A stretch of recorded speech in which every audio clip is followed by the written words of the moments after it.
सत श्री अकाल। Punjab star TV वेख रहे सारे दर्शकों का स्वागत है। मैं हाँ कमलरीत कौर लैके हाजिर हाँ प्रोग्राम स्पैशल रिपोर्ट ਦੇ ਵਿੱਚ ਅੱਜ ਗੱਲਬਾਤ ਹੋਏਗੀ ਪੱਛਮੀ ਬੰਗਾਲ ਤੇ 5 ਰਾਜਾਂ ਦੇ ਚੋਣ ਨਤੀਜਿਆਂ ਦੀ। ਪੱਛਮੀ ਬੰਗਾਲ ਦੇ ਵਿੱਚ ਪ੍ਰਧਾਨ ਮੰਤਰੀ ਨਰਿੰਦਰ ਮੋਦੀ ਤੋਂ ਲੈ ਕੇ ਪਾਰਟੀ ਦੀ ਹਰੇਕ ਲੀਡਰਸ਼ਿਪ ਦੇ ਹਰੇਕ ਵਿਅਕਤੀ ਨੇ ਅੱਡੀ ਚੋਟੀ ਦਾ ਜ਼ੋਰ ਲਗਾਇਆ, ਰੈਲੀਆਂ ਕੀਤੀਆਂ ਸਿਰਫ ਇੱਕ ਮਹਿਲਾ ਮਮਤਾ ਬੈਨਰਜੀ ਨੂੰ ਹਰਾਉਣ ਦੇ ਲਈ। ਪਰ ਆਖਿਰਕਾਰ ਜਦੋਂ ਚੋਣ ਨਤੀਜੇ ਆਏ ਤੇ ਪਲੜਾ ਮਮਤਾ ਬੈਨਰਜੀ ਦਾ ਭਾਰੇ ਰਿਹਾ। इन्हां चोण नतीजियां दे अपने आप दे विच कई मायने निकल रहे हैं। इस दे नाल जोड़ के कई जिहड़ियां गल्लां ने वेखियां जा रही ने। किसानी अंदोलन नूं भी इस चोण नतीजियां दे नाल जोड़ के वेखिया जा रहा है और भाजपा दीयां नीतियां जिस तरीके दे नाल तानाशाह रवैया उसनूं भी इन्हां चोण नतीजियां दे नाल जोड़ के वेखिया जा रहा है। आखिरकार इन्हां चोण नतीजियां दे मायने की नहीं जाणांगे। साडे नाल मौजूद ने सीनियर पत्रकार इंद्रप्रीत सिंह सर, बहुत बहुत स्वागत है। थैंक यू सर, पश्चिमी बंगाल ਜਿਹੜੀਆਂ ਚੋਣਾਂ ਸੀ ਬਹੁਤ ਬੇਸਬਰੀ ਦੇ ਨਾਲ ਉਡੀਕ ਕੀਤੀ ਜਾ ਰਹੀ ਸੀ ਕਿ ਆਖਿਰਕਾਰ ਚੋਣ ਨਤੀਜਿਆਂ ਦੇ ਵਿੱਚ ਪਲੜਾ ਕਿਸ ਦਾ ਭਾਰੇ ਹੋਏਗਾ, ਕਮਲ ਖਿਲੇਗਾ ਜਾਂ ਫਿਰ ਮਮਤਾ ਬੈਨਰਜੀ ਦਾ ਜਿਹੜਾ ਜਲਵਾ ਉਹ ਬਰਕਰਾਰ ਰਹੇਗਾ।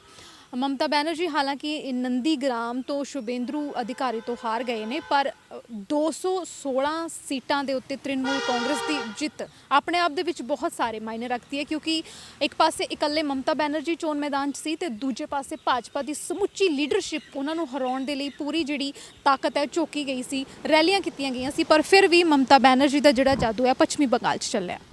ਬਿਲਕੁਲ ਠੀਕ ਹੈ। ਦੇਖੋ ਇਹ ਗੱਲ 'ਚ ਕੋਈ ਸ਼ੱਕ ਨਹੀਂ ਕਿ ਮਤਲਬ ਚਾਹੇ ਤਾਂ ਜਿੰਨੇ ਤੁਸੀਂ ਐਗਜ਼ਿਟ ਪੋਲ ਦੇਖ ਰਹੇ ਹੋ ਉਹ ਵੀ ਲਗਭਗ ਇਹੀ ਦਿਖਾ ਰਹੇ ਸੀ ਕਿ ਬੜੀ ਟਫ ਫਾਈਟ ਹੈ ਦੋਨਾਂ ਮਤਲਬ ਉਹਦੇ ਵਿੱਚ, ਹੈ ਨਾ।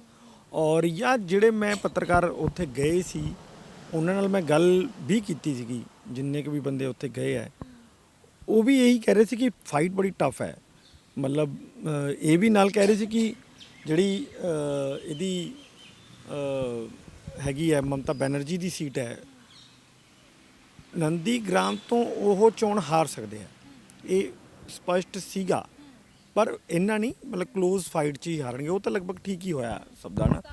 ਹਾਂ, ਅਤੇ ਲੇਕਿਨ ਜਿਹੜਾ ਸੀਟਾਂ ਸੀ, ਮਤਲਬ ਸੀਟਾਂ ਦਾ ਜਿਹੜਾ ਗੈਪ ਬਹੁਤ ਜ਼ਿਆਦਾ ਹੈ।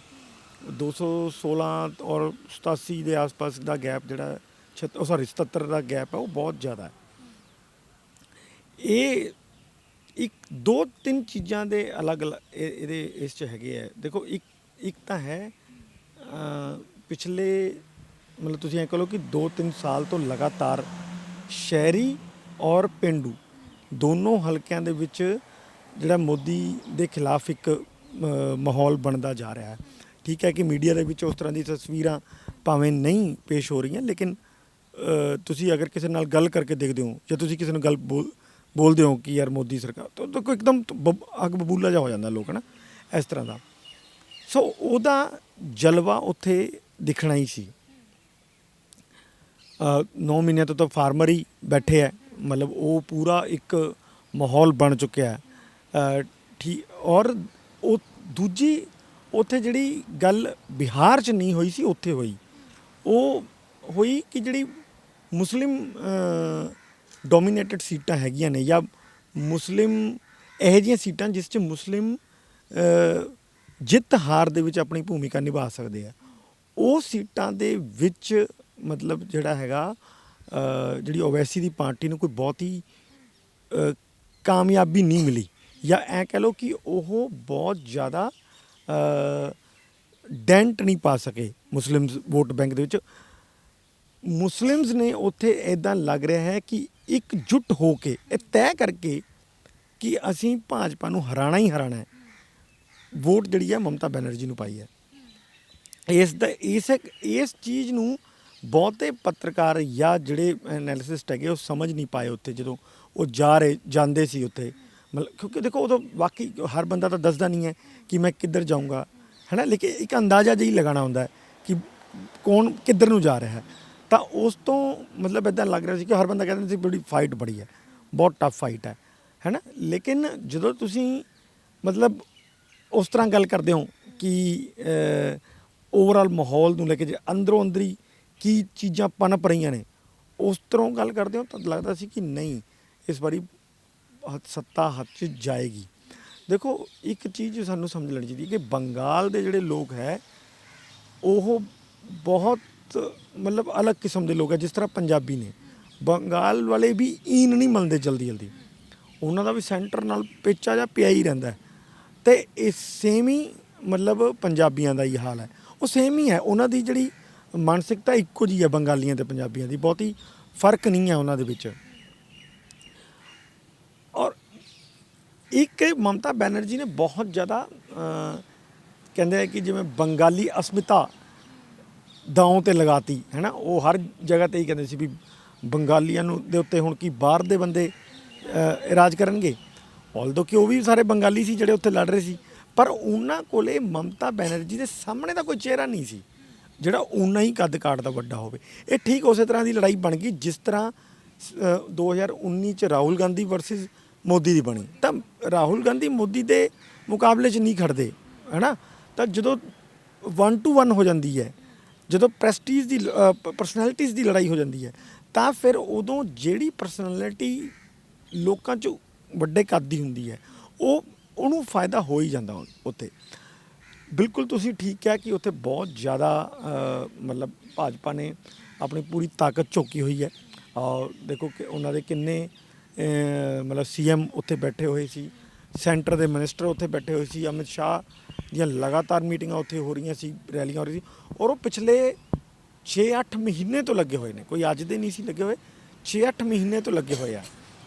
ਇਸ ਦੇ ਬਾਵਜੂਦ ਜਿਹੜਾ ਮਤਲਬ ਤੁਸੀਂ ਕਹਿ ਲਓ ਕਿ ਮਮਤਾ ਬੈਨਰਜੀ ਨੂੰ ਉੱਥੇ ਸਫਲਤਾ ਮਿਲੀ ਹੈ, ਉਹਦੇ ਬੜੇ ਮਾਇਨੇ ਹੈਗੇ, ਖਾਸ ਤੌਰ 'ਤੇ ਜਦੋਂ ਦੇਸ਼ ਦੀ ਰਾਜਨੀਤੀ ਦੀ ਗੱਲ ਹੁਣ ਹੋਣ ਲੱਗੀ ਆ।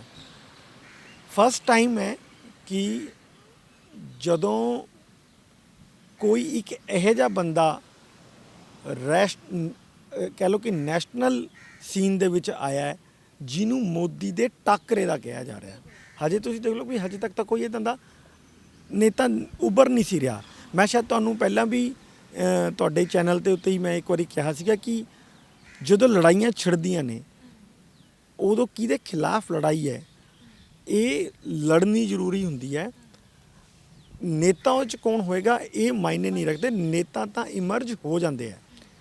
ਤਾਂ ਉਹ ਮੈਨੂੰ ਇਹ ਲੱਗਦਾ ਕਿ ਇਸ ਇਲੈਕਸ਼ਨ ਦਾ ਜਿਹੜਾ ਸਭ ਤੋਂ ਵੱਡੀ ਕੋਈ ਉਪਲਬਧੀ ਦੇਸ਼ ਨੂੰ ਹੋਈ ਹੈ ਜਾਂ ਕਹਿ ਲਓ ਪੋਲੀਟੀਕਲ ਪਾਰਟੀਆਂ ਨੂੰ ਹੋਈ ਹੈ, ਤਾਂ ਉਹ ਇਹੀ ਹੋਈ ਹੈ ਕਿ ਜਿਹੜੀ ਮਮਤਾ ਬੈਨਰਜੀ ਦੇ ਰੂਪ 'ਚ ਇਹਨਾਂ ਨੂੰ ਇੱਕ ਲੀਡਰ ਮਿਲ ਗਈ ਹੈ। ਔਰ ਮੈਨੂੰ ਇਹ ਲੱਗਦਾ ਹੈ ਕਿ ਮਮਤਾ ਬੈਨਰਜੀ ਨੂੰ ਹੁਣ ਨੈਸ਼ਨਲ ਪੋਲਿਟਿਕਸ ਦੇ ਉੱਤੇ ਹੀ ਜ਼ੋਰ ਦੇਣਾ ਚਾਹੀਦਾ। ਜਿੱਦਾਂ ਤੁਸੀਂ ਨੈਸ਼ਨਲ ਪੋਲਿਟਿਕਸ ਦੀ ਗੱਲ ਕੀਤੀ ਆ, ਤਾਂ ਸਭ ਤੋਂ ਪਹਿਲਾਂ ਮੈਨੂੰ ਵਧਾਈਆਂ ਯਾਦ ਆਉਂਦੀਆਂ ਨੇ। ਸ਼ਰਦ ਪਵਾਰ ਵਧਾਈਆਂ ਦੇਣ ਵਾਲਿਆਂ ਦੀ ਕਤਾਰ 'ਚ ਨੇ, ਔਰ ਦਿੱਲੀ ਦੇ ਮੁੱਖ ਮੰਤਰੀ ਅਰਵਿੰਦ ਕੇਜਰੀਵਾਲ ਵਧਾਈਆਂ ਦੇਣ ਵਾਲਿਆਂ ਦੀ ਕਤਾਰ ਦੇ ਵਿੱਚ ਨੇ। ਔਰ ਇਹਨਾਂ ਨਾਵਾਂ ਦੇ ਨਾਲ ਪਹਿਲਾਂ ਤੋਂ ਹੀ ਕਿਆਸਰਾਈਆਂ ਲਾਈਆਂ ਜਾ ਚੁੱਕੀਆਂ ਨੇ ਕਿ ਜੇ ਇਹਨਾਂ ਦੀ ਪਾਵਰ ਇਕੱਠੀ ਹੁੰਦੀ ਹੈ ਤਾਂ ਜਿਹੜੀ ਸੈਂਟਰ ਦੀ ਸਰਕਾਰ ਹੈ ਉਸ ਨੂੰ ਚੁਣੌਤੀ ਜਿਹੜੀ ਹੈ ਉਹ ਦਿੱਤੀ ਜਾ ਸਕਦੀ ਹੈ। ਦੇਖੋ ਬਿਲਕੁਲ ਪ੍ਰੋਬਲਮ ਹੁਣ ਇਹ ਹੋ ਗਈ ਹੈ ਪੂਰੇ ਕੰਟਰੀ ਦੇ ਵਿੱਚ ਕਿ ਜਿਹੜੇ ਕੱਦ ਦੇ ਲੀਡਰ ਸੀਗੇ, ਜਿਹਨੂੰ ਆਪਾਂ ਕਹਿੰਦੇ ਸੀ ਕਿ ਉੱਚੇ ਕੱਦ ਦੇ ਲੀਡਰ ਨੇ, ਉਹ ਆਲਮੋਸਟ ਜਾਂ ਤਾਂ ਸਾਰੇ ਬਹੁਤ ਬਜ਼ੁਰਗ ਹੋ ਗਏ ਆ। ਜਿਵੇਂ ਤੁਸੀਂ ਸ਼ਰਦ ਪਵਾਰ ਜੀ ਦੀ ਗੱਲ ਕੀਤੀ ਹੈ, ਸ਼ਰਦ ਪਵਾਰ ਹੁਣ ਬਹੁਤ ਬਜ਼ੁਰਗ ਹੋ ਗਏ ਆ। ਹੁਣ ਉਹ ਬਹੁਤ ਜ਼ਿਆਦਾ ਭੱਜ ਨੱਠ ਨਹੀਂ ਕਰ ਸਕਦੇ ਹੈ ਨਾ। ਉਹ ਠੀਕ ਹੈ ਮੀਟਿੰਗਸ ਕਰ ਸਕਦੇ ਆ, ਮੀਟਿੰਗ ਦੇ ਵਿੱਚ ਆਪਣੀਆਂ ਗੱਲਾਂ ਰੱਖ ਸਕਦੇ ਆ, ਥੋੜ੍ਹੀ ਬਹੁਤ ਤੋੜ ਭੰਨ ਜੀ ਕਰ ਸਕਦੇ ਆ, ਕਿਸੇ ਨੂੰ ਤੋੜ ਲਿਆ ਕਿਸੇ ਨੂੰ ਜੋੜ ਲਿਆ, ਇਸ ਤਰ੍ਹਾਂ ਦੀ ਰਾਜਨੀਤੀ ਕਰ ਸਕਦੇ ਆ। ਪਰ ਬਹੁਤੀ ਭੱਜ ਨੱਠ ਕਰਨ ਦੀ ਸ਼ਮਤਾ ਉਹਨਾਂ ਦੇ ਵਿੱਚ ਨਹੀਂ ਹੈਗੀ ਹੈ। ਔਰ ਰਾਹੁਲ ਗਾਂਧੀ ਨੂੰ ਆਲਮੋਸਟ ਬਹੁਤ ਹੁਣ ਦੇਖੋ ਤੁਸੀਂ 2014 ਤੋਂ ਲੈ ਕੇ ਹੁਣ ਤੱਕ ਪਰਖ ਲਿਆ ਗਿਆ। ਹਾਂ ਮਤਲਬ ਲੋਕ ਉਹਨਾਂ ਨੂੰ ਗੰਭੀਰਤਾ ਨਾਲ ਲੈਂਦੇ ਨਹੀਂ। ਆਲਦੋ ਕਿ ਜਿੰਨੀਆਂ ਚੀਜ਼ਾਂ ਉਹ ਕਹਿੰਦੇ ਹੈ ਸਰਕਾਰ ਉਹਦੇ ਪਿੱਛੇ ਚੱਲਦੀ ਹੈ, ਪਰ ਉਹਨਾਂ ਦੀ ਛਵੀ ਹੁਣ ਇੱਕ ਇੱਦਾਂ ਦੀ ਬਣਾਤੀ ਗਈ ਹੈ ਕਿ ਉਹ ਬਹੁਤਾ ਉਹਨਾਂ ਨੂੰ ਸੀਰੀਅਸ ਲੀਡਰ ਨਹੀਂ ਗਿਣਦੇ। ਤਾਂ ਉਹ ਚੱਕਰ ਦੇ ਵਿੱਚ ਫਿਰ ਉਹ ਮੋਦੀ ਦੇ ਕੱਦ ਦੇ ਬਰਾਬਰ ਨਹੀਂ ਖੜ ਪਾਉਂਦੇ। ਸੇਮ ਹੀ ਤੁਸੀਂ ਹੋਰ ਕਹਿ ਲਓ ਜਿਵੇਂ ਕੈਪਟਨ ਅਮਰਿੰਦਰ ਸਿੰਘ ਮੋੜੀ ਹੈ, ਇਹ ਬਹੁਤ ਆਪਣੇ ਆਪ ਉਹਨਾਂ ਨੇ ਇੱਕ ਸਟੇਟ ਤੱਕ ਹੀ ਸੀਮਿਤ ਕੀਤਾ ਹੋਇਆ ਹੈ। ਨਿਤਿਸ਼ ਕੁਮਾਰ ਨੇ ਉਹ ਪਹਿਲਾਂ ਹੀ ਭਾਜਪਾ ਨਾਲ ਹੀ ਜਾ ਕੇ ਰਲ ਗਏ ਹੈ, ਪਹਿਲਾਂ ਵਿੱਚ ਜੇ ਪਿਛਲਾ ਇਲੈਕਸ਼ਨ ਉਹਨਾਂ ਦੇ ਖਿਲਾਫ ਲੜਿਆ ਸੀਗਾ। ਸੋ ਇੱਦਾਂ ਦਾ ਕੋਈ ਹੁਣ ਲੀਡਰ ਰਿਹਾ ਨਹੀਂ ਜਿਹੜਾ ਮੋਦੀ ਦੇ ਮੁਕਾਬਲੇ ਦਾ ਤੁਸੀਂ ਕਹਿ ਸਕਦੇ ਹੋ ਕਿ ਉਹ ਆ ਜਾਂਦਾ। ਤਾਂ ਜਾਂ ਤਾਂ ਅਰਵਿੰਦ ਕੇਜਰੀਵਾਲ ਹੋਣੀ ਨੇ, ਪਰ ਉਹਨਾਂ ਦੀ ਸਟੇਟ ਇੰਨੀ ਛੋਟੀ ਹੈ ਕਿ ਉਹ ਮਾਇਨੇ ਨਹੀਂ ਰੱਖਦੀ ਹੈ ਨੈਸ਼ਨਲ ਪੋਲਿਟਿਕਸ ਦੇ ਵਿੱਚ। ਇੰਨੀ ਵੱਡੀ ਪੋਲਿਟਿਕਸ ਹੈ, ਉਹਦੇ 'ਚੋਂ 5-6 ਸੀਟਾਂ ਕੀ ਮਾਇਨੇ ਰੱਖਦੀਆਂ। ਤੇ ਜਾਂ ਫਿਰ ਹੁਣ ਮਮਤਾ ਬੈਨਰਜੀ ਦੇ ਰੂਪ 'ਚ ਜੋ ਮਤਲਬ ਆਈ ਹੈ, ਇੱਕ ਫਾਈਟਰ ਲੇਡੀ ਹੈ। ਔਰ ਅੱਜ ਤੋਂ ਨਹੀਂ 93 ਤੋਂ ਤੁਸੀਂ ਦੇਖੋ ਉਹ ਲਗਾਤਾਰ ਲੜ ਰਹੀ ਹੈ। 27-28 ਸਾਲ ਹੋ ਗਏ ਹੈ ਉਹਨਾਂ ਨੂੰ ਲੜਾਈ ਕਰਦਿਆਂ ਨੂੰ। ਔਰ ਉਹਨਾਂ ਨੇ ਆਪਣਾ ਇੱਕ ਮੁਕਾਮ ਬਣਾਇਆ ਹੈ, ਆਪਣੇ ਬਲਬੂਤੇ 'ਤੇ ਬਣਾਇਆ ਹੈ। ਮਤਲਬ ਉਹਦੇ ਵਿੱਚ ਕੋਈ ਉਹਨਾਂ ਦਾ ਗੋਡਫਾਦਰ ਨਹੀਂ ਹੈ, ਕੋਈ ਕੁਛ ਨਹੀਂ ਹੈ। ਉਹ ਜੋ ਉਹਨਾਂ ਦੀ ਅੱਜ ਜਗ੍ਹਾ ਹੈ, ਮੈਂ ਉਹਨਾਂ ਨੂੰ ਯੂਥ ਕਾਂਗਰਸ ਦੀ ਨੇਤਾ ਦੇ ਤੌਰ 'ਤੇ ਵੀ ਦੇਖਿਆ ਲੜਦੇ ਹੋਏ। ਉਦੋਂ ਅਸੀਂ ਖੁਦ ਪੜ੍ਹਦੇ ਹੁੰਦੇ ਸੀ ਤਾਂ ਉਹਨਾਂ ਦਾ ਬੜਾ ਨਾਮ ਆਉਂਦਾ ਹੁੰਦਾ ਸੀ ਕਿ ਮਮਤਾ ਬੈਨਰਜੀ ਸੜਕਾਂ ਦੇ ਉੱਤੇ ਉਹਨਾਂ ਨੂੰ ਘਸੀਟ ਕੇ ਲੈ ਕੇ ਆਏ, ਪੁਲਿਸ ਵਾਲੇ ਥਾਣੇ 'ਚ ਬੰਦ ਕਰਤਾ, ਇਹ ਕਰਤਾ। ਇਸ ਤਰ੍ਹਾਂ ਦੀਆਂ ਗੱਲਾਂ ਸੀ ਉਹਨਾਂ ਦਿਨਾਂ 'ਚ, ਜਦੋਂ ਅਸੀਂ ਪੜ੍ਹਦੇ ਹੁੰਦੇ ਸੀ ਉਹਨਾਂ ਦਿਨਾਂ 'ਚ ਚੱਲਦੇ ਸੀ। ਔਰ ਅੱਜ ਉਹੀ ਮਮਤਾ ਬੈਨਰਜੀ ਪੂਰੀ ਕੰਟਰੀ ਵਾਸਤੇ ਇੱਕ ਮਤਲਬ ਲੀਡਰ ਦੇ ਤੌਰ 'ਤੇ ਹੁਣ ਉੱਭਰ ਗਈ ਹੈ। ਦੇਖਿਆ ਗਿਆ ਕਿ ਸਰ ਜਿੱਤ ਪੱਛਮੀ ਬੰਗਾਲ ਦੇ ਵਿੱਚ ਤ੍ਰਿਣਮੂਲ ਕਾਂਗਰਸ ਦੀ ਹੋਈ ਹੈ, ਪਰ ਉਸ ਦਾ ਜਸ਼ਨ ਦੇਸ਼ ਦੇ ਹਰ ਕੋਨੇ 'ਚ ਮਨਾਇਆ ਗਿਆ। ਭਾਵੇਂ ਉਹ ਚੰਡੀਗੜ੍ਹ ਹੋਵੇ ਜਿੱਥੇ ਆਪਾਂ ਬੈਠੇ ਹਾਂ, ਚੰਡੀਗੜ੍ਹ ਦੇ ਮਟਕਾ ਚੌਂਕ 'ਚ ਵੀ ਜਸ਼ਨ ਮਨਾਇਆ ਗਿਆ। ਦੇਸ਼ ਦੇ ਕੋਨੇ-ਕੋਨੇ 'ਚ ਹਰੇਕ ਸ਼ਹਿਰ ਦੇ ਵਿੱਚ ਇਹ ਜਸ਼ਨ ਤ੍ਰਿਣਮੂਲ ਕਾਂਗਰਸ ਦਾ ਮਨਾਇਆ ਗਿਆ। ਹਾਲਾਂਕਿ ਇਸ ਦਾ ਫਾਇਦਾ ਸਿਰਫ ਪੱਛਮੀ ਬੰਗਾਲ ਨੂੰ ਹੋਣਾ ਹੈ, ਪਰ ਕਿਤੇ ਨਾ ਕਿਤੇ ਲੋਕਾਂ ਦੀ ਜਿਹੜੀ ਉਮੀਦ ਹੈ ਉਹ ਜ਼ਰੂਰ ਜਾਗੀ ਹੈ। ਮੈਂ ਤੁਹਾਨੂੰ ਜਿਹੜੀ ਗੱਲ ਕਰੀ ਹੈ ਨਾ ਕਿ ਇਹੀ ਪ੍ਰੋਬਲਮ ਸੀਗੀ ਕਿ ਸਾਡੇ ਕੋਲ ਕੋਈ ਨੇਤਾ ਹੈ ਨਹੀਂ ਸੀ। ਮਤਲਬ ਲੋਕਾਂ ਨੂੰ ਲੋਕ ਬੜੇ ਨਿਰਾਸ਼ਾ ਦੇ ਉਸ ਆਲਮ 'ਚ ਬੈਠੇ ਹੋਏ ਸੀ ਵੀ ਉਹ ਮੋਦੀ ਨੂੰ ਚੁਣਨਾ ਨਹੀਂ ਚਾਹੁੰਦੇ ਜਾਂ ਮੋਦੀ ਨੂੰ ਹਾਰਦੇ ਹੋਏ ਦੇਖਣਾ ਚਾਹੁੰਦੇ ਆ। ਪਰ ਨਾਲ ਦੀ ਨਾਲ ਉਹਨਾਂ ਨੂੰ ਇਹ ਲੱਗ ਰਿਹਾ ਸੀ ਵੀ ਜੇ ਇਹ ਨਹੀਂ ਤਾਂ ਫਿਰ ਕੌਣ। ਉਹਨਾਂ ਨੂੰ ਕੌਣ ਦੇ ਉੱਤੇ ਕੋਈ ਨਜ਼ਰ ਨਹੀਂ ਸੀ ਆ ਰਿਹਾ। ਹੁਣ ਮੈਨੂੰ ਲੱਗਦਾ ਕਿ ਇੱਕ ਵਕਤ ਆ ਗਿਆ ਹੈ। ਕਾਂਗਰਸ ਵੀ ਦੇਖੋ ਬਹੁਤ ਕਮਜ਼ੋਰ ਪੈ ਚੁੱਕੀ ਹੈ। ਔਰ ਮੈਨੂੰ ਇਹ ਲੱਗ ਰਿਹਾ ਹੈ ਕਿ ਸਮਾਂ ਬੜਾ ਨਾ ਜਿਵੇਂ ਪਹਿਲਾਂ UPA ਵਰਸਸ NDA ਹੋ ਗਿਆ ਸੀ, ਪਰ ਮੈਨੂੰ ਲੱਗਦਾ ਕਿ ਹੁਣ ਥੋੜੀ ਜਿਹੀ ਚੇਂਜ ਹੋਰ ਆਏਗੀ। ਉਹ ਆਏਗੀ ਕਿ ਇੱਕ ਉਹ ਪਾਰਟੀ ਜਿਹੜੀ ਸੈਂਟਰ ਨੂੰ ਮਜ਼ਬੂਤ ਕਰਨਾ ਚਾਹੁੰਦੀ ਹੈ, ਔਰ ਇੱਕ ਦਲ ਦੂਸਰੇ ਦਲ ਦੇ ਵਿੱਚ ਉਹ ਲੋਕ ਹੋਣਗੇ ਜਿਹੜੇ ਖੇਤਰੀ ਦਲਾਂ ਨੂੰ ਮਜ਼ਬੂਤ ਕਰਨਾ ਚਾਹੁੰਦੇ ਹੈ। ਤਾਂ ਹੁਣ ਦੋ ਹਿੱਸਿਆਂ ਦੇ ਵਿੱਚ ਹੀ ਲੜਾਈ ਹੋਊਗੀ। ਇਹ ਚਾਹੇ 24 'ਚ ਹੋ ਜਾਏ, ਚਾਹੇ 29 'ਚ ਹੋ ਜਾਏ, ਹੋਏਗੀ ਇਸੇ ਉਹਦੇ ਵਿੱਚ ਹੀ। ਉਸ ਦਿਸ਼ਾ ਵੱਲ ਗੱਲ ਤੁਰਨੀ ਸ਼ੁਰੂ ਹੋ ਗਈ ਹੈ ਵੀ ਜਾਂ ਤਾਂ ਉਹ ਲੋਕ ਜਿਸ ਤਰ੍ਹਾਂ ਭਾਜਪਾ ਹੈ ਜਿਹੜੀ ਸਾਰੀ ਸ਼ਕਤੀਆਂ ਨੂੰ ਕੇਂਦਰਿਤ ਕਰਨਾ ਚਾਹੁੰਦੀ ਹੈ, ਜਿਹਦਾ ਹੈ ਨਾ ਇੱਕ ਪਾਰਟੀ ਉਹ, ਜਾਂ ਮਤਲਬ ਖੇਤਰੀ ਦਲਾਂ ਦਾ ਜਿਸ 'ਚ ਅਕਾਲੀ ਦਲ ਵੀ ਹੋ ਸਕਦਾ ਹੈ, ਜਿਹਦੇ ਵਿੱਚ ਆਮ ਆਦਮੀ ਪਾਰਟੀ ਵੀ ਹੋ ਸਕਦੀ ਹੈ, ਜਿਹਦੇ 'ਚ ਕੀ ਨਾਮ ਹੈ ਤੁਹਾਡੀ ਮਮਤਾ ਬੈਨਰਜੀ ਦੀ ਪਾਰਟੀ ਹੋ ਸਕਦੀ ਹੈ, ਜਨਤਾ ਦਲ ਯੂ ਹੋ ਸਕਦਾ। ਮਤਲਬ ਇਸ ਤਰ੍ਹਾਂ ਦੀਆਂ ਜਿਹੜੀਆਂ ਪਾਰਟੀਆਂ ਜਿਹੜੀਆਂ ਖੇਤਰੀ ਪਾਰਟੀਆਂ ਨੇ, DMK ਵਰਗੀਆਂ ਪਾਰਟੀਆਂ ਹੈਗੀਆਂ ਨੇ, ਤੁਸੀਂ ਦੇਖਿਆ ਹੋਣਾ। ਮਤਲਬ ਸ਼ਿਵ ਸੈਨਾ ਵਰਗੀ ਪਾਰਟੀਆਂ ਹੈਗੀਆਂ ਜਿਹੜੀਆਂ ਆਪਣੇ ਆਪਣੇ ਖੇਤਰ 'ਚ ਮਜ਼ਬੂਤ ਹੋਣਾ ਚਾਹੁੰਦੀਆਂ ਨੇ ਕਿ ਸਟੇਟਾਂ ਨੂੰ ਮਜ਼ਬੂਤ ਕਰੋ। ਇੱਕ ਉਹ ਵਾਲੀਆਂ ਪਾਰਟੀਆਂ ਨੇ। ਅਤੇ ਮੈਨੂੰ ਲੱਗਦਾ ਕਿ ਇੱਕ ਉਹਨਾਂ ਦਾ ਗੱਠਜੋੜ ਹੋਏਗਾ, ਇੱਕ ਪਾਸੇ ਭਾਜਪਾ ਹੋਏਗੀ। ਇਸ ਤਰ੍ਹਾਂ ਦਾ ਕੋਈ ਸੀਨ ਬਣੇਗਾ ਨੈਸ਼ਨਲ ਪੋਲਿਟਿਕਸ ਦੇ ਵਿੱਚ, ਔਰ ਇਹ ਹੀ ਅੱਗੇ ਚੱਲੇਗਾ। ਮਤਲਬ ਹੁਣ ਇਸ ਤਰ੍ਹਾਂ ਨਹੀਂ ਹੋਏਗਾ ਕਿ ਬਈ ਇੱਕ ਪਾਰਟੀ ਜਿਹੜੀ ਹੈਗੀ ਆ ਉਹ ਸਾਰੀ ਜਿਹੜੀ ਇੱਕ ਚਾਹੇ ਕਾਂਗਰਸ ਆ ਉਹ ਵੀ ਸੱਤਾ ਦਾ ਕੇਂਦਰੀਕਰਨ ਕਰਨਾ ਚਾਹੁੰਦੀ ਹੈ, ਇੱਕ ਭਾਜਪਾ ਜਿਹੜੀ ਉਹ ਵੀ ਕੇਂਦਰੀਕਰਨ ਕਰਨਾ ਚਾਹੁੰਦੀ ਹੈ। ਇਸ ਤਰ੍ਹਾਂ ਦਾ ਨਹੀਂ, ਇੱਕੋ ਹੀ ਹੋਏਗੀ। ਚਾਹੇ ਬਹੁਤੇ ਕਾਂਗਰਸੀ ਟੁੱਟ ਕੇ BJP 'ਚ ਚਲੇ ਜਾਣ ਜਾਂ ਬਹੁਤੇ ਕਾਂਗਰਸੀ ਟੁੱਟ ਕੇ ਖੇਤਰੀ ਦਲਾਂ ਦੇ ਵਿੱਚ ਚਲੇ ਜਾਣ। ਕਾਂਗਰਸ ਤੋਂ ਹੁਣ ਮੈਨੂੰ ਬਹੁਤੀ ਉਮੀਦ ਨਹੀਂ ਲੱਗ ਰਹੀ। ਬਿਲਕੁਲ ਜਿਸ ਤਰੀਕੇ ਦੇ ਨਾਲ 5 ਸੂਬਿਆਂ ਦੇ ਨਤੀਜੇ ਆਏ, ਆਪ ਤੁਸੀਂ ਦੇਖ ਲਓ ਕਿ ਉਹ ਬਹੁਤ ਸਿਮਟ ਗਏ ਹੈ। ਮਤਲਬ ਆਲਮੋਸਟ ਤੁਸੀਂ ਇਹ ਕਹਿ ਸਕਦੇ ਹੋ ਵੀ ਰਾਜਸਥਾਨ ਦੇ ਵਿੱਚ ਉਹਨਾਂ ਦੀ ਸਰਕਾਰ ਹੈ, ਪੰਜਾਬ ਦੇ ਵਿੱਚ ਸਰਕਾਰ ਹੈ, ਅਤੇ ਬਾਕੀ ਤੱਕ ਮੱਧ ਪ੍ਰਦੇਸ਼ ਠੀਕ ਠਾਕ ਹੈ, ਅੱਛੇ ਖਾਸੇ ਹੈਗੇ ਆ, ਬਹੁਤ ਹੈਗੇ ਆ ਹਜੇ ਅੱਛੀ ਖਾਸੀ ਜਗ੍ਹਾ 'ਚ ਉਹਨਾਂ ਦੀ ਉਹ ਹੈਗੀ ਹੈ। ਜਿਵੇਂ ਅਸਮ ਦੇ ਵਿੱਚ ਮੇਜਰ ਓਪੋਜੀਸ਼ਨ ਪਾਰਟੀ ਤਾਂ ਉਹੀ ਹੈ, ਤਾਂ ਇੱਥੇ ਬਿਹਾਰ ਦੇ ਵਿੱਚ ਵੀ ਉਹਨਾਂ ਦਾ ਹਜੇ ਹੈ। ਲੇਕਿਨ ਹੁਣ ਖੇਤਰੀ ਦਲ ਮਜ਼ਬੂਤ ਹੋ ਰਹੇ ਆ। ਖੇਤਰੀ ਦਲ ਜਿਹੜੇ ਮਜ਼ਬੂਤ ਹੋਣਗੇ ਤਾਂ ਮੈਨੂੰ ਉਹਦਾ ਲੱਗਦਾ ਅਸਰ ਜਿਹੜਾ ਹੈਗਾ ਉਹ ਇਸੇ ਰੂਪ 'ਚ ਹੀ ਮਿਲੂਗਾ ਕਿ ਇੱਕ ਵੱਡਾ ਦਲ ਖੇਤਰੀ ਦਲਾਂ ਦਾ ਬਣੇ, ਔਰ ਇੱਕ ਪਾਸੇ ਭਾਜਪਾ ਵਰਗੀ ਪਾਰਟੀ ਹੋਏ ਜਿਹੜੀ ਮਤਲਬ ਆਪਣੇ ਆਪ ਨੂੰ ਸੈਂਟਰ ਦੀ ਪੋਲਿਟਿਕਸ ਕਰੇ, ਔਰ ਦੂਜੇ ਪਾਸੇ ਜਿਹੜੀਆਂ ਸਟੇਟ ਪੋਲਿਟਿਕਸ ਕਰਨ। ਇੱਦਾਂ ਦਾ ਇੱਕ ਗਠਜੋੜ ਜਿਹਾ ਮੈਨੂੰ ਬਣਦਾ ਨਜ਼ਰ ਆ ਰਿਹਾ ਹੈ। ਔਰ ਉਹ ਕੀ 24 ਤੱਕ ਕੋਈ ਰੂਪ ਲਵੇਗਾ ਜਾਂ 29 ਤੱਕ ਲਏਗਾ, ਇਹ ਮਤਲਬ ਟਾਈਮ ਦਾ ਇੱਕ ਉਹ ਹੋ ਸਕਦਾ। ਲੇਕਿਨ ਮੇਰਾ ਮੰਨਣਾ ਹੈ ਕਿ ਅਸੀਂ ਉਸ ਦਿਸ਼ਾ ਵੱਲ ਬੜੀ ਤੇਜ਼ੀ ਨਾਲ ਵਧ ਰਹੇ ਹਾਂ। ਪ੍ਰਸ਼ਾਂਤ ਕਿਸ਼ੋਰ ਦਾ ਜ਼ਿਕਰ ਕਰ ਲਈਏ। ਮਮਤਾ ਬੈਨਰਜੀ ਦੇ ਚੋਣ ਐਡਵਾਈਜ਼ਰ ਪ੍ਰਸ਼ਾਂਤ ਕਿਸ਼ੋਰ ਜਿਨ੍ਹਾਂ ਨੇ ਇਹ ਦਾਅਵਾ ਕੀਤਾ ਸੀਗਾ ਕਿ ਜੋ ਮਰਜ਼ੀ ਹੋ ਜਾਵੇ ਭਾਜਪਾ ਦੀਆਂ 100 ਤੋਂ ਜ਼ਿਆਦਾ ਸੀਟਾਂ ਜਿਹੜੀਆਂ ਨੇ ਨਹੀਂ ਆਉਣਗੀਆਂ ਔਰ ਮਮਤਾ ਬੈਨਰਜੀ ਕਿਸੇ ਵੀ ਕੀਮਤ ਦੇ ਉੱਤੇ ਜਿਹੜਾ ਪੱਛਮੀ ਬੰਗਾਲ 'ਚੋਂ ਨਹੀਂ ਹਾਰਨਗੇ। ਜੇ ਇੱਦਾਂ ਹੋਇਆ ਤੇ ਮੈਂ ਸੰਨਿਆਸ ਲੈ ਲਾਂਗਾ, ਪਰ ਜਿੱਤ ਹੋਈ ਹੈ। ਜਿੱਤ ਦੇ ਬਾਵਜੂਦ ਪ੍ਰਸ਼ਾਂਤ ਕਿਸ਼ੋਰ ਜਿਹੜੇ ਨੇ ਸੰਨਿਆਸ ਲੈ ਰਹੇ ਨੇ ਚੋਣ ਐਡਵਾਈਜ਼ਰ ਤੋਂ। ਤੇ ਉਧਰ ਪੰਜਾਬ ਦੇ ਵਿੱਚ ਕੈਪਟਨ ਅਮਰਿੰਦਰ ਸਿੰਘ ਦੇ ਵੀ ਐਡਵਾਈਜ਼ਰ ਪ੍ਰਸ਼ਾਂਤ ਕਿਸ਼ੋਰ ਨੇ ਔਰ ਹੁਣ ਕੈਪਟਨ ਦੀਆਂ ਜਿਹੜੀਆਂ ਚਿੰਤਾਵਾਂ ਨੇ ਉਹ ਵੀ ਵੱਧ ਗਈਆਂ ਨੇ। ਬਿਲਕੁਲ, ਦੇਖੋ ਇਹ ਨੈਚੁਰਲੀ ਹੁੰਦਾ ਕਿ ਜਿਹਦੇ ਉੱਤੇ ਤੁਸੀਂ ਇੱਕ ਰਣਨੀਤੀ ਦੀ ਕਮਾਨ ਛੱਡੀ ਹੋਵੇ, ਅਗਰ ਉਹ ਬੰਦਾ ਆਪਣੇ ਆਪ ਨੂੰ ਵਿਡਰਾਅ ਕਰ ਰਿਹਾ ਤਾਂ ਨੈਚੁਰਲੀ ਹੈ ਕਿ ਉਹਦਾ ਅਸਰ ਕਿਤੇ ਨਾ ਕਿਤੇ ਦੇਖਣ ਨੂੰ ਮਿਲਦਾ ਹੈ।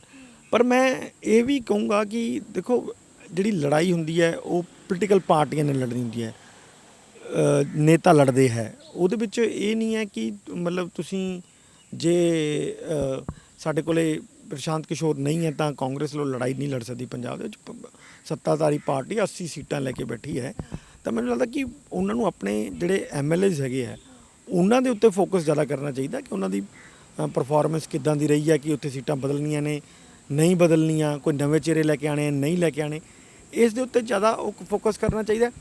ਦੂਜਾ ਤੁਸੀਂ ਉਹ ਗੱਲ ਠੀਕ ਕਹੀ, ਮੈਨੂੰ ਵੀ ਇਸ ਗੱਲ 'ਤੇ ਬੜੀ ਹੈਰਾਨੀ ਸੀ ਕਿ ਉਹ ਕਿਉਂ ਮਤਲਬ ਚੇਂਜ ਕਰ ਰਹੇ ਆ, ਮਤਲਬ ਉਹਨਾਂ ਨੇ ਸੰਨਿਆਸ ਕਿਉਂ ਲਿੱਤਾ।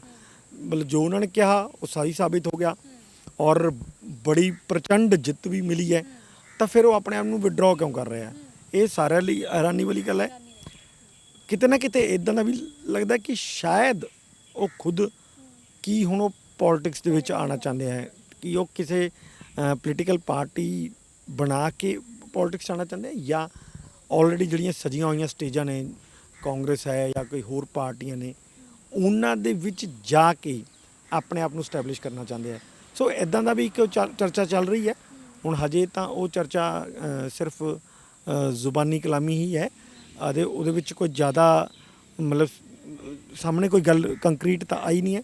ਜਦੋਂ ਕੰਕਰੀਟ ਕੋਈ ਗੱਲ ਆਏਗੀ ਤਾਂ ਫਿਰ ਹੀ ਪਤਾ ਚੱਲ ਪਾਏਗਾ ਕਿ ਇਹ ਜਿਹੜਾ ਉਹਦਾ ਦਾ ਅਗਲਾ ਰੁਖ ਕੀ ਹੋਊਗਾ। ਪੱਛਮੀ ਬੰਗਾਲ ਜਦੋਂ ਨਤੀਜੇ ਐਲਾਨ ਹੁੰਦੇ ਨੇ ਤਾਂ ਕਿਸਾਨ ਜਥੇਬੰਦੀਆਂ ਦੇ ਜਿਹੜੇ ਆਗੂ ਨੇ ਉਹਨਾਂ ਦੀ ਸਟੇਟਮੈਂਟਸ ਵੀ ਸਾਹਮਣੇ ਆਈਆਂ ਨੇ। ਖੁਸ਼ੀ ਦਾ ਇਜ਼ਹਾਰ ਉਹਨਾਂ ਨੇ ਕੀਤਾ ਔਰ ਇਹ ਕਿਹਾ ਹੈ ਕਿ ਜਿਸ ਤਰੀਕੇ ਦੇ ਨਾਲ ਕਿਸਾਨਾਂ ਨੂੰ ਨਜ਼ਰਅੰਦਾਜ਼ ਕੀਤਾ ਗਿਆ ਭਾਜਪਾ ਸਰਕਾਰ ਦੇ ਵੱਲੋਂ, ਜਿਸ ਤਰੀਕੇ ਦੇ ਨਾਲ ਤਾਨਾਸ਼ਾਹ ਰਵੱਈਆ ਅਪਣਾਇਆ ਗਿਆ, ਉਹੀ ਇੱਕ ਵੱਡਾ ਕਾਰਨ ਹੈ ਕਿਸਾਨਾਂ ਦੀਆਂ ਮੰਗਾਂ ਨਾ ਮੰਨਣਾ ਤੇ ਪੱਛਮੀ ਬੰਗਾਲ ਦੇ ਵਿੱਚ ਭਾਜਪਾ ਦੀ ਜਿਹੜੀ ਹਾਰ ਹੋਣਾ। ਦੇਖੋ ਕਿਸਾਨਾਂ ਨੂੰ ਇਸ ਗੱਲ ਦੀ ਖੁਸ਼ੀ ਹੈ ਕਿ ਮੋਦੀ ਉੱਥੇ ਹਾਰ ਗਿਆ, ਪਰ ਮੋਦੀ ਨੂੰ ਹਰਾਉਣ ਦੇ ਵਿੱਚ ਕਿਸਾਨਾਂ ਦਾ ਤਾਂ ਕੋਈ ਰੋਲ ਨਹੀਂ ਹੈਗਾ। ਜਿਹੜਾ ਉੱਥੇ ਹਾਰ ਹੋਈ ਉਹ ਇੱਕ ਮੋਮੈਂਟਮ, ਇੱਥੇ ਤਾਂ ਕਹਿ ਸਕਦੇ ਵੈਸੇ ਤਾਂ ਮੋਮੈਂਟਮ ਜਿਹੜਾ ਬਣਾਇਆ ਤਾਂ ਉਸ ਤੇ ਵੋਟਿੰਗ ਜਿਹੜੀ ਉਹਨਾਂ ਨੇ ਰੈਲੀ ਕੀਤੀ ਸੀ ਐਕਚੁਅਲੀ ਪੱਛਮੀ ਬੰਗਾਲ ਦੇ ਵਿੱਚ, ਉਸ ਨੂੰ ਆਧਾਰ ਬਣਾ ਕੇ ਉਹ ਮੈਂ ਉਹੀ ਕਹਿ ਰਿਹਾ ਨਾ ਕਿ ਜਿਹੜੀ ਉੱਥੇ ਉਹਨਾਂ ਨੇ ਰੈਲੀ ਕੀਤੀ ਹੈਗੀ ਆ ਉਹ ਤਾਂ ਉਹਨਾਂ ਨੇ ਕਮਿਊਨਿਸਟ ਪਾਰਟੀਆਂ ਦੇ ਹੱਕ 'ਚ ਕੀਤੀ ਹੈ। ਮਤਲਬ ਉੱਥੇ ਉਹਨਾਂ ਨੇ ਨਹੀਂ ਕਿਹਾ ਕਿ ਤੁਸੀਂ ਮਮਤਾ ਬੈਨਰਜੀ ਨੂੰ ਵੋਟ ਪਾ ਲਓ। ਹਾਲਾਂਕਿ ਮੈਨੂੰ ਇਹ ਲੱਗਦਾ ਕਿ ਜਿਹੜੇ ਕਿਸਾਨ ਨੇਤਾ ਹੈਗੇ ਨੇ ਜੇ ਇੱਥੋਂ ਉਹ ਗਏ ਸੀ ਤਾਂ ਉਹਨਾਂ ਨੂੰ ਕਲੀਅਰ ਕੱਟ ਮਮਤਾ ਬੈਨਰਜੀ ਦੇ ਹੱਕ 'ਚ ਖੜਨਾ ਚਾਹੀਦਾ ਸੀ ਉੱਥੇ, ਕਿਉਂਕਿ ਉਹਨਾਂ ਨੂੰ ਸਾਰੇ ਬੰਦਿਆਂ ਨੂੰ ਇੱਕ ਗੱਲ ਬਹੁਤ ਭਲੀ ਭਾਂਤੀ ਮਤਲਬ ਇਹ ਤੋਂ ਪਰਿਚਿਤ ਸੀ ਲੋਕ ਕਿ ਬਈ ਮਮਤਾ ਬੈਨਰਜੀ ਹੀ ਹੈ ਜਿਹੜੀ ਮੋਦੀ ਹੋਰਾਂ ਨੂੰ ਹਰਾ ਸਕਦੀ ਹੈ, ਹੋਰ ਕੋਈ ਨਹੀਂ ਹੈ। ਅਗਰ ਤੁਸੀਂ ਦੇਖੋ ਮੈਨੂੰ ਇਹ ਲੱਗਦਾ ਕਿ ਅੱਛਾ ਹੀ ਹੋਇਆ ਕਿ ਲੋਕਾਂ ਨੇ ਕਮਿਊਨਿਸਟ ਪਾਰਟੀਆਂ ਵੱਲੋਂ ਨਹੀਂ ਗਏ, ਆਲਦੋ ਕਿ ਉਹ ਇੱਧਰ ਚਲੇ ਗਿਆ ਕੁਝ ਕਾਫੀ ਹਿੱਸਾ ਕਾਂਗਰਸ ਦਾ, ਕੁਝ ਹਿੱਸਾ ਮੈਨੂੰ ਲੱਗਦਾ ਹੈ ਕਿ ਜਿਹੜਾ ਉਹ ਮਮਤਾ ਬੈਨਰਜੀ ਦੀ ਪਾਰਟੀ ਵੱਲ ਚਲਾ ਗਿਆ। ਤਾਂ ਇਹ ਇਸ ਕਰਕੇ ਦੋਨੋਂ ਪਾਰਟੀਆਂ ਨੂੰ ਬਿਲਕੁਲ ਜ਼ੀਰੋ ਹੀ ਮਿਲਿਆ ਉੱਥੇ, ਹੈ ਨਾ। ਪਰ ਇੱਕ ਤਰ੍ਹਾਂ ਦਾ ਅੱਛਾ ਵੀ ਹੋਇਆ। ਅਗਰ ਮੇਰਾ ਇਹ ਮੰਨਣਾ ਹੈ ਕਿ ਅਗਰ ਇਹ ਪਾਰਟੀਆਂ ਥੋੜ੍ਹਾ ਜਿਹਾ ਵੀ ਅੱਛਾ ਪਰਫਾਰਮੈਂਸ ਕਰਦੀਆਂ ਤਾਂ ਮਮਤਾ ਬੈਨਰਜੀ ਸੀਟਾਂ ਹਾਰ ਵੀ ਜਾਂਦੇ ਬਹੁਤ ਸਾਰੀਆਂ। ਸਮਝ ਰਹੇ ਹੋ ਨਾ ਮੈਂ ਕੀ ਕਹਿਣਾ, ਕਿ ਜਿਹੜੀ ਵੋਟ ਸ਼ੇਅਰ ਇਹਨਾਂ ਨੂੰ ਮਿਲਣਾ ਸੀ ਉਹ ਇਹਨਾਂ ਦੀ ਬਜਾਏ ਸਿੱਧਾ ਉਧਰ ਹੋ ਕੇ ਚਲਾ ਗਿਆ। ਇਹ ਇੱਕ ਸਾਡੇ ਲਈ ਮਤਲਬ ਇੱਕ ਪੋਲੀਟੀਕਲ ਪਾਰਟੀਆਂ ਲਈ ਸੋਚ ਦਾ ਵੀ ਇੱਕ ਉਹ ਬਣ ਗਿਆ, ਇੱਕ ਜਿਹਨੂੰ ਕਹਿੰਦੇ ਆ ਅਸੀਂ ਕਿ ਸਾਡੇ ਲਈ ਇੱਕ ਚਰਚਾ ਦਾ ਇੱਕ ਸੰਸਾਧਨ ਵੀ ਬਣ ਗਿਆ ਹੈ ਕਿ ਕੀ ਜਿਹੜੀਆਂ ਇੱਕ ਅਸੀਂ ਜਿਹੜੀਆਂ ਬਾਰ-ਬਾਰ ਗੱਲ ਕੀਤੀ ਵੀ ਇਕਜੁੱਟਤਾ ਹੀ ਮੋਦੀ ਹੋਰਾਂ ਨੂੰ ਹਰਾ ਸਕਦੀ ਹੈ, ਤਾਂ ਇੱਥੇ ਇਹ ਸਾਬਿਤ ਹੋਇਆ। ਤਾਂ ਮੈਨੂੰ ਲੱਗਦਾ ਕਿ ਅੱਗੇ ਵੀ ਜਿੱਥੇ ਇਲੈਕਸ਼ਨ ਹੋਣੇ ਆ, ਚਾਹੇ ਉਹ ਯੂਪੀ ਦੇ ਹੋਣ, ਪੰਜਾਬ ਦੇ ਹੋਣ, ਉੱਤਰਾਖੰਡ ਦੇ ਹੋਣ, ਗੋਆ ਦੇ ਹੋਣ, ਜਿੱਥੇ ਵੀ ਹੋਣੇ ਆ, ਅਗਰ ਪੋਲੀਟੀਕਲ ਪਾਰਟੀਆਂ ਇਸ ਤਰ੍ਹਾਂ ਹੀ ਜਿੰਨਾ ਓਪੋਜੀਸ਼ਨ ਹੈਗੀਆਂ ਨੇ ਉਹ ਇੱਦਾਂ ਇਕਜੁੱਟ ਹੋ ਕੇ ਲੜਨ ਤਾਂ ਮੈਨੂੰ ਲੱਗਦਾ ਕਿ ਇਹ ਭਾਜਪਾ ਨੂੰ ਹਰਾਉਣ 'ਚ ਕੋਈ ਦਿੱਕਤ ਨਹੀਂ ਆਏਗੀ ਫਿਰ। ਬਹੁਤ ਬਹੁਤ ਸ਼ੁਕਰੀਆ ਸਰ ਸਾਡੇ ਨਾਲ ਜੁੜਨ ਲਈ। ਇਹ ਸਨ ਸਾਡੇ ਨਾਲ ਸੀਨੀਅਰ ਪੱਤਰਕਾਰ ਇੰਦਰਪ੍ਰੀਤ ਸਿੰਘ, ਜਿਨ੍ਹਾਂ ਦੇ ਨਾਲ ਅਸੀਂ ਪੱਛਮੀ ਚੋਣ ਨਤੀਜਿਆਂ ਦਾ ਜਿਹੜਾ ਅਨਾਲਿਸਿਸ ਆ ਉਹ ਕੀਤਾ ਹੈ ਕਿ ਕੀ ਮਾਇਨੇ ਨੇ ਪੱਛਮੀ ਬੰਗਾਲ ਦੇ ਵਿੱਚ ਇਕੱਲੀ ਔਰਤ ਨੂੰ ਹਰਾਉਣ ਦੇ ਲਈ। ਜਿੱਥੇ ਪੂਰੀ ਭਾਜਪਾ ਲੀਡਰਸ਼ਿਪ ਮੈਦਾਨ 'ਚ ਉਤਰੀ, ਉੱਥੇ ਪੂਰੀ ਤਰ੍ਹਾਂ ਜਿਹੜੀ ਹਾਰ ਹੈ, ਬੁਰੀ ਤਰ੍ਹਾਂ ਹਾਰ, ਕਿਉਂਕਿ 100 ਤੋਂ ਵੀ ਘੱਟ ਸੀਟਾਂ ਜਿਹੜੀਆਂ ਭਾਜਪਾ ਦੇ ਹਿੱਸੇ ਆਈਆਂ ਨੇ, ਭਾਜਪਾ ਨੂੰ ਹਾਰ ਦਾ ਸਾਹਮਣਾ ਕਰਨਾ ਪਿਆ। ਬਹੁਤ ਸਾਰੇ ਕਾਰਨ ਇਸ ਦੇ ਨਾਲ ਜੋੜ ਕੇ ਵੇਖੇ ਜਾ ਰਹੇ ਨੇ, ਭਾਵੇਂ ਉਹ ਕਿਸਾਨੀ ਅੰਦੋਲਨ ਹੋਵੇ, ਭਾਜਪਾ ਦੀਆਂ ਜਿਹੜੀਆਂ ਤਾਨਾਸ਼ਾਹ ਨੀਤੀਆਂ ਨੇ, ਤਾਨਾਸ਼ਾਹ ਰਵੱਈਆ ਹੈ ਉਹ ਵੀ। ਔਰ ਕਾਂਗਰਸ ਦੀ ਜੇ ਗੱਲ ਕਰੀਏ, 5 ਸੂਬਿਆਂ ਦੇ ਵਿੱਚ ਕਾਂਗਰਸ ਦੀ ਸਥਿਤੀ ਬੇਹੱਦ ਖਰਾਬ ਰਹੀ ਹੈ। ਲਗਾਤਾਰ ਕਾਂਗਰਸ ਜਦੋਂ ਵੀ ਚੋਣਾਂ ਹੋਈਆਂ, ਬਿਹਾਰ ਚੋਣਾਂ ਦੀ ਗੱਲ ਕਰੀਏ ਤਾਂ ਪ੍ਰਦਰਸ਼ਨ ਜਿਹੜਾ ਬੇਹੱਦ ਖਰਾਬ ਰਿਹਾ ਕਾਂਗਰਸ ਦਾ। ਇਕੱਲਿਆਂ ਕਾਂਗਰਸ ਦੇ ਲਈ ਮੈਦਾਨ ਦੇ ਵਿੱਚ ਆਉਣਾ ਜਿਹੜਾ ਬੇਹੱਦ ਮੁਸ਼ਕਿਲ ਹੋ ਗਿਆ ਹੈ। ਔਰ ਮਮਤਾ ਬੈਨਰਜੀ ਦੀ ਗੱਲ ਕਰੀਏ ਤਾਂ ਲੋਕਪ੍ਰਿਯਤਾ ਨੇ ਇੱਕ ਵਾਰ ਫਿਰ ਤੋਂ, ਤੀਜੀ ਵਾਰ ਫਿਰ ਤੋਂ ਜਿਹੜੇ ਬੰਗਾਲ ਦੇ ਮੁੱਖ ਮੰਤਰੀ ਨੇ ਉਹ ਬਣਨ ਜਾ ਰਹੇ ਨੇ। ਫਿਰ ਹਾਜ਼ਰ ਹੋਵਾਂਗੇ ਪ੍ਰੋਗਰਾਮ ਸਪੈਸ਼ਲ ਰਿਪੋਰਟ ਦੇ ਵਿੱਚ। ਤੁਸੀਂ ਵੇਖਦੇ ਰਹੋ ਪੰਜਾਬ ਸਟਾਰ ਟੀਵੀ। ਧੰਨਵਾਦ।